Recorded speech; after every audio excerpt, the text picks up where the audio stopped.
The day no one believed me. I will never forget the day my stepfather, Mr. Obi, did what he did to me. When I told my family, no one believed me. It wasn't just the silence after I spoke, it was the way they looked at me, like I was the one who was crazy. Mr. Obi had been a quiet man, mostly sitting in the corner of the house with his arms crossed, watching everyone go about their day. He was an old man, almost 60, with dark skin, always wearing his Igbo attire, complete with a red chieftaincy cap on his head. People respected him because of his age, his position in the village, and the way he carried himself. No one questioned him, not even when things started to change in our home. I had always been close to my mother, but after she married Mr. Obi, things became strange. He seemed to watch me more closely, especially when my mother was out doing chores or visiting friends. Sometimes, when he thought no one was looking, I could feel his eyes on me in ways that made my skin crawl.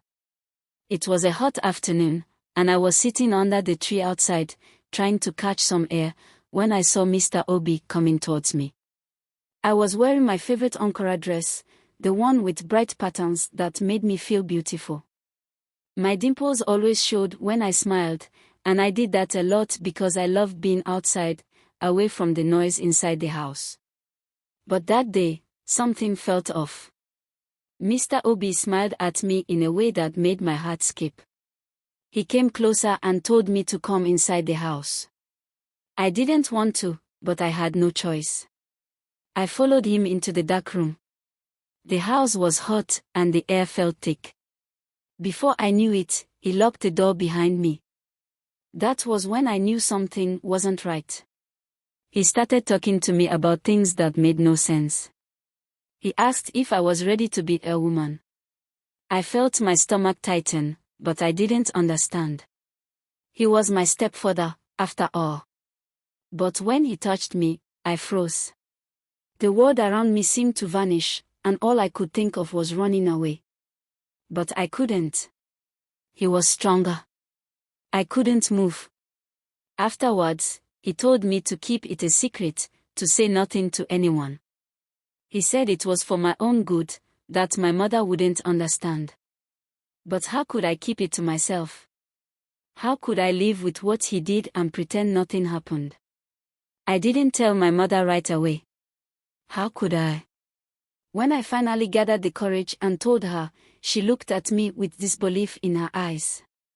Why would he do that? She asked. She didn't believe me. My own mother. No one believed me. My brothers, my aunties, even the neighbors. They all said I was making things up. But I wasn't. I knew what had happened. And it wasn't just once. It happened again and again. But still, they didn't listen. It wasn't until I was finally strong enough to leave that I started telling my story to anyone who would listen. I found women who understood, who didn't judge me. And with their support, I slowly began to heal. But I will never forget the feeling of being ignored by those who should have cared the most. I may never understand why my mother chose him over me, but I know one thing, I will never let what happened define me. Now I generate a realistic image of Mr. Obi and the girl, as described in the story.